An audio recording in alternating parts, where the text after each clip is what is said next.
जो हवाला दिया गया है कुरान और शरीयत का हवाला दिया गया है।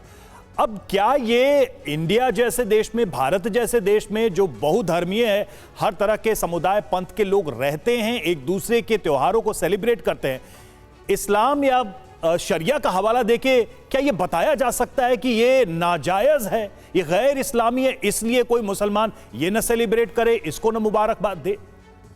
कहीं ना कहीं शरिया और कुरान को या तो गलत तरीके से इंटरप्रेट किया जा रहा है या उसको ही बदनाम कर रहे हैं ऐसे फतवे के जरिए। जी बहुत बहुत शुक्रिया। कोई बदनामी की बात नहीं, सबकी अपनी अपनी समझ है और अपनी समझ के हिसाब से। फाजिल साहब हो गया आपका हो गया। अब दूसरे मेहमानों के पास जाने दीजिए। नदीम जी से सवाल था। जी बहुत बहुत शुक्रिया आपका। देखिए साहब, मैं एक चीज सबसे पहले क्लियर कर देता हूं, जो भी मौलाना होते हैं, मुफ्ती होते हैं, वो अपने पास से फतवा नहीं देते। फतवा जो होता है वो कुरान और हदीस की रोशनी में दिया जाता है, यानी कि फतवे का जो मतलब है वो अल्लाह ताला का एक पैगाम है, जरिया कुरान। ठीक है, जो भी मौलाना या मुफ्ती फतवा देते हैं वो उनका पर्सनल या निजी फतवा नहीं होता है। बस जैसे कि नए साल के जश्न को लेकर ये पूरा विवाद है, तो मैं एक चीज ये क्लियर कर देता हूं कि नए साल का जो जश्न है, दुनिया में सबसे अधिक देशों में ईसाई नववर्ष मनाए जाने की परंपरा है, और ईसाई 1 जनवरी से शुरू होकर ईसाई नववर्ष 31 दिसंबर तक लागू रहता है। सबसे पहली बात, मेरे जितने भी लोग भाई लोग सब पैनल में जुड़े हैं, मैं उनसे एक सवाल और आपसे भी करना चाहता हूं कि जनवरी को पहले जानूस कहा जाता था और जानूस रोम के देवता का नाम था, अब उसे जनवरी कहा जाता है। तो ये जानूस जो रोम के देवता थे, क्या उनके याद में ये नया साल मनाया जाता है? तो क्या मुसलमानों को नया साल मनाना जायज है? ये बात हकीकत है कि मुसलमान नया साल नहीं मना सकते। मुसलमान कोई किसी भी तरह का इस पे खुशियां नहीं मना सकते, जश्न नहीं कर सकते, क्योंकि मुसलमानों का जो नया साल है वो मुहर्रम की 1 तारीख को लागू होता है, और मुसलमान इस्लामी नए साल के रूप में मुहर्रम की 1 तारीख। तो मुहर्रम तो गम का महीना होता है, उस वक्त तो मुबारकबाद देगा नहीं कोई नए साल की। अगर आप मुसलमानों का ही जिक्र कर रहे हैं तो मतलब मुसलमान जो है वो नया साल कभी मनाए ही ना, चाहे ईसाई नववर्ष की बात हो या हिंदू नववर्ष की बात हो, या फिर आपने इसको इंग्लिश नववर्ष करार दे दिया, तो मतलब मुसलमान नए साल का जश्न मनाए ही ना।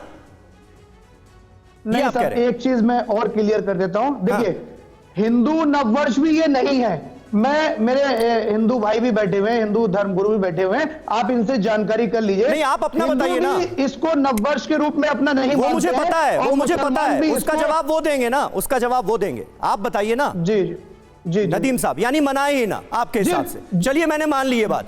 प्रवेश जी हमारे साथ मौजूद हैं, विश्व हिंदू परिषद के प्रवक्ता हैं प्रवेश कुमार चौधरी। प्रवेश जी, किस तरह से आप देखते हैं मौलाना साहब फतवा जारी कर रहे हैं, कह रहे हैं कि ये ईसाइयों का त्योहार है, मुसलमान ना मनाएं, जश्न अगर मनाएंगे तो ये नाजायज है, कैसे देखेंगे आप? देखिए, हिंदू इसको कैलेंडर नववर्ष मानते हैं। कैलेंडर नववर्ष का मतलब जो कैलेंडर चलता है, 1 तारीख से कैलेंडर चलता है, सरकारी आंकड़ों में सब जगह पर यही चलता है, तो कैलेंडर नववर्ष के रूप में, और उसकी शुभेच्छा देने में भी कोई दिक्कत नहीं है। अगर कोई समाज को खुशी होती है, आनंद आता है, इसमें करने में कोई समस्या नहीं है। परंतु हिंदू समाज तो चैत्र नवरात्रों से अपने नववर्ष को मानता है, और उसकी शुरुआत भी अच्छी होती है। पूजा से शुरुआत होती है, घर की सफाई होती है, और प्रकृति में बदलाव आता है। आप सोचिए ना कि हम कितने साइंटिफिक लोग हैं, हिंदू कितना साइंटिफिक है कि प्रकृति में बदलाव आता है। अभी तो ठंड है, ठंड में क्या बदलाव आना है, लेकिन चैत्र नवरात्रे जब होते हैं तो नई कोपलें निकल कर आती हैं, पत्ते नए होते हैं, प्रकृति में नयापन होता है, और नएपन के साथ हम पूजा पाठ के साथ नववर्ष की शुरुआत करते हैं। ठीक है ना? तो नववर्ष तो हिंदुओं का तो नववर्ष चैत्र नवरात्र में ही होता है, लेकिन हम कट्टर नहीं है। हमको लगता है अगर किसी समाज में बड़े वर्ग की स्वीकारिता है कि कैलेंडर नववर्ष को मनाने की, तो अगर वो मैसेज हमको आता है तो हम भी उसको दे देते हैं कि आपको भी शुभेच्छा। उसके लिए कोई फतवा जारी करना, उसके लिए कोई ये कहना कि ये गैर मजहबी है, नहीं, वो परवेश जी वो सीधे ठीक नहीं। परवेश जी उन्होंने सीधे इस्लाम का हवाला देते हुए यही कहा कि भाई ये इस्लाम में नाजायज अगर कोई ऐसा करता है तो।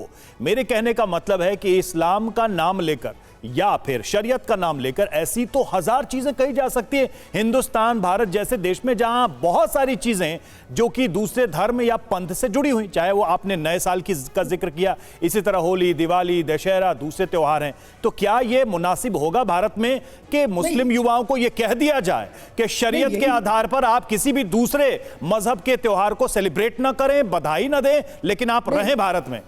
हाँ, यही देखिए, मौलवियों का एक और मैं बता दूं आपको, कभी इन्होंने फतवा जारी करा था कि टीवी देखना भी इस्लाम में हराम है, कभी इन्होंने फतवा जारी करा था कि मोबाइल में बात करना भी इस्लाम में हराम है, कभी इन्होंने कहा कि इंटरनेट के ऊपर जो ये चलाना भी इस्लाम में हराम है।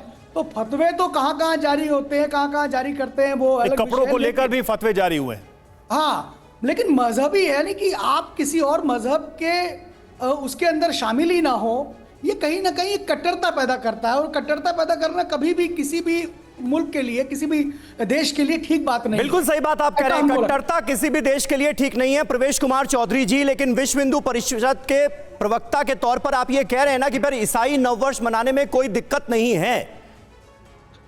नहीं, मैंने कहा कि कैलेंडर नववर्ष है, और अगर किसी को इससे आनंद नहीं तो ईसाई नववर्ष मनाना चाहिए या नहीं मनाना चाहिए? विश्व हिंदू परिषद की राय इस पर क्या है? नहीं, मुबारकबाद देनी चाहिए या नहीं देनी चाहिए? मैं नहीं, बधाई अगर कोई आपको भेजता है तो उसको भेजना चाहिए। नहीं, बधाई अगर कोई भेजे तभी आप नहीं देंगे बधाई किसी को? हम काहे के लिए देंगे? अच्छा, आप नहीं देंगे? नवरात्रा तो अच्छे शुरुआत होती है। बिल्कुल सही बात है। अच्छा, यानी आप भी बधाई नहीं देंगे नए साल के जश्न की किसी को? नया साल मुबारक हो ये आप नहीं कहेंगे? हैप्पी न्यू ईयर हिंदू भी नहीं कहेगा आपके हिसाब से? मतलब जो हिंदू विश्व हिंदू परिषद को मानता होगा वो? नहीं, कैलेंडर नववर्ष है। आप हमको, समीर अब्बास साहब हमको देंगे नववर्ष की शुभकामनाएं, हम उनको देंगे ना वापस? आप मुझे देंगे कि नहीं देंगे? बिल्कुल देंगे भाई आपको। हाँ देंगे ना, देंगे ना, यही तो आप कह रहे थे नहीं देंगे। परंतु मैं अपने तरफ से करूं तो ये ठीक नहीं है। हाँ, के लिए करना। लेकिन प्रवेश जी, कुल मिलाकर आप इसे ऐसे देखते हैं क्या कि कट्टरता कहीं ना कहीं बढ़ती जा रही है? अब आप ही के संगठन ने केरल में पलक्कड़ में क्या किया, स्कूल में जब लोग क्रिसमस मना रहे थे, वो भी तो खुशी का त्योहार था, मिलजुल कर मनाना चाहिए था, मिलजुल कर मनाना चाहिए था। लेकिन क्रिसमस की शुभकामनाएं देने में भी, मेरी क्रिसमस कहने में भी आजकल दिक्कत हो जाती है। नहीं समीर भाई, बिल्कुल नहीं, बिल्कुल नहीं। रामकिशन मिशन में, सुनिए, रामकिशन मिशन में 25 तारीख को हमेशा क्रिसमस होता है। बिल्कुल बिल्कुल। कभी विरोध किया क्या? बहुत शानदार उदाहरण है क्रिसमस को। हाँ। परंतु समस्या केरल में यह हुई कि क्रिसमस मनाएंगे और आप दिवाली नहीं मनाएंगे, क्रिसमस मनाएंगे आप होली नहीं मनाएंगे। तो ये विषय ठीक नहीं है, और सरकार कहती है कि क्रिसमस मनाइए आप, पर होली और दिवाली मत मनाइए। ठीक है,